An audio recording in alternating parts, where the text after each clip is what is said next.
एक बार गौतम बुद्ध घूमते हुए एक नदी के किनारे पहुंचे।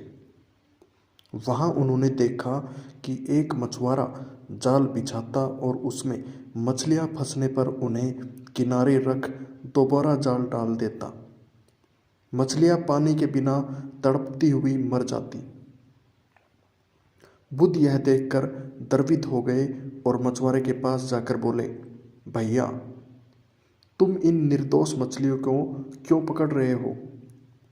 मछुआरा बुद्ध की ओर देखकर बोला, महाराज, मैं इन्हें पकड़कर बाजार में बेचूंगा और धन कमाऊंगा। बुद्ध बोले, तुम मुझसे इनके दाम ले लो और इन मछलियों को छोड़ दो। मछुआरा यह सुनकर खुश हो गया और उसने बुद्ध से उन मछलियों का मूल्य लेकर मछलियां बुद्ध को सौंप दी। बुद्ध ने जल्दी से वे सभी तड़पती हुई मछलियां वापस नदी में डाल दी। यह देखकर मछुआरा दंग रह गया और बोला, महाराज, आपने तो मुझसे मछलियां खरीदी थी, फिर आपने इन्हें वापस पानी में क्यों डाल दिया?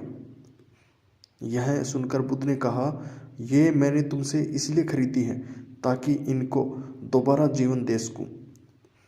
किसी की हत्या करना पाप है। यदि मैं तुम्हारा ही गला घोटने लगूं तो तुम्हें कैसा लगेगा? यह सुनकर मछुआरा हैरानी से बुद्ध की ओर देखने लगा।